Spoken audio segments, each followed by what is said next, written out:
Story right here comes from the Washington Examiner. Okay, record $300 million in cocaine seized from a Lagos warehouse. Lagos is in Nigeria.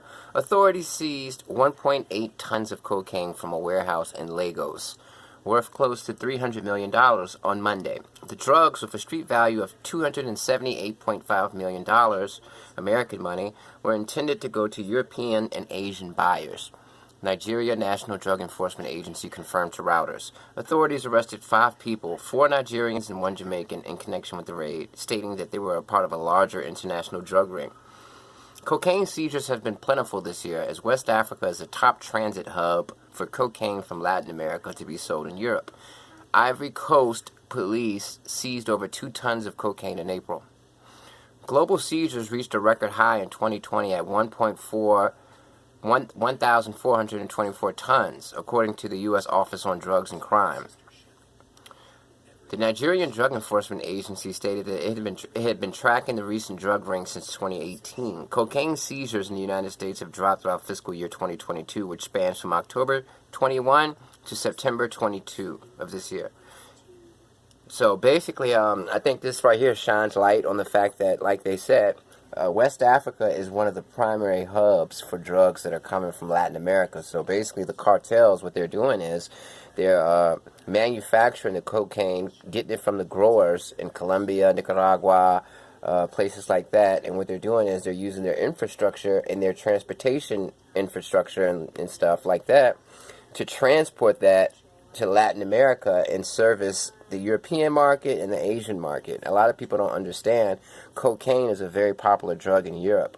I actually was watching, read this article, and in the article they ranked the European cities that actually did the most cocaine based on testing their sewage system. So basically, this company tested the sewage of all of these different European cities, and I think London, England was number 1, and then Amsterdam was number 2 of the city that had the most cocaine in its sewage system. You know, so they were testing the sewage, the urine of the people, and they came up with that conclusion. And another story that I really want to speak about is there was a really interesting story that went viral a couple weeks ago, or about a month or 2 ago. There was a pastor in Brooklyn, New York, Lamor Whitehead. He actually was robbed of $450,000 worth of jewelry while being live streamed at church, giving a service. Now he's in the news again because he's actually doing another live stream of his church service. He grabbed a woman by the neck, and it's so this guy's constantly in the news for ridiculous things, and it just you know, it just goes to show you, man. One thing about congregations, Christian congregations, they really are forgiving of their pastors, very, very forgiving, and yeah, they're very forgiving of their pastors. I personally, in my city, there was a pastor who actually was a drag queen, and he was prostituting himself at night. He was a preacher of a really big church here in Richmond, Virginia, and somebody had filmed him actually prostituting himself. He was dressed up as a woman. He's a man. He was dressed up as a woman, you know, in all the drag attire, and he was trying to find dates. And it was a big local news story, and his congregation forgave him and allowed him to stay as the preacher. And then he got caught like a couple more times after that, and they forgave him, and he's preaching right now. So I'm trying to find the footage of Lamor Whitehead actually choking this woman, because like I said, man, it's just, I don't know, man. It's really difficult for me to speak about religion, because if I start asking questions like, is it really that necessary for this man to wear $1 million worth of jewelry while he's preaching? Is it really necessary for, I mean, it's just, I don't want to get into that because people get sensitive about their religion, and and Christians in particular. What's popular right now in Christian churches is the prosperity gospel, and that's basically Christians believe that God wants you to be rich. God wants you to make investments. God wants churches to actually become businesses instead of just simply these religious outlets. You know, God really is a capitalist. That's basically what the prosperity gospel is. And the last time I've been to a Christian church, because my dad is a Christian, and my sister, half-sister, is a Christian as well. They're very, very into the church. Their whole lives, very into it. My half-sister's actually a preacher. And Yeah, her husband actually left her for a man, but that's a whole other story. He was a preacher. And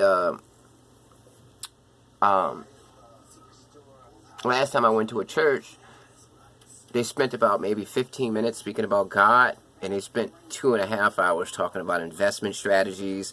They were going to invite this investment group to the church next week. I mean, it was really just like a financial seminar. And some people, they're cool with that. They're cool with the prosperity gospel and money and investments being what Christianity is about. You know, it's like, it's not really about the religion, it's about making money. God wants us to be rich. It's crazy. Off camera. Seen her walk in front of me, going at my wife. And approach him on stage. They take pictures and they want to be on social media. Take the pictures. Take the pictures. As she walks past Bishop Whitehead, he appears to grab her from behind and they move off camera. Seen her walk in front of me.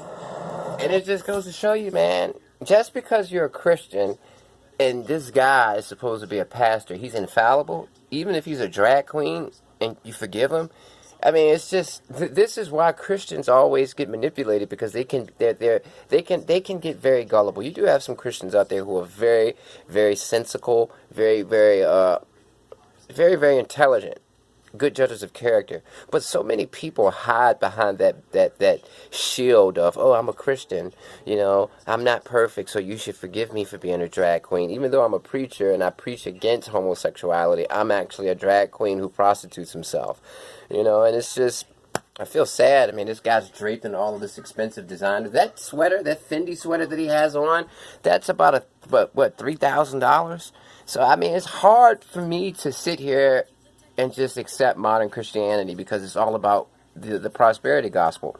It's all about making money. Oh, there's nothing wrong with your pastor wearing a $3,000 sweater, even though the kids in the inner city schools don't even have proper meals. They're not eating healthy. They're getting all this bad quality food. They don't have any good quality textbooks. They don't have any programs. They can't afford to do field trips. And my whole thing is, if all of these freaking churches and pastors are this rich, why are the kids in the black kids in the inner city so poor? You know, and honestly, I don't think that these churches do anything to make the black community better. The black ghetto is the ghetto, partly because churches and pastors who have all of this financial access and all of this money and all of these resources, they don't help. They're only interested in helping themselves. So the prosperity gospel, to me, is just a neat way to make these Christians be selfish, arrogant, materialistic, entitled, without making them feel bad, because as the pastor says, oh, God wants you to be rich. God wants you to refinance your home, take a second mortgage on your home, give it to the church, let us give it to our stockbroker, and we're going to make some dividends. That's what God wants. So, yeah, man, it's crazy.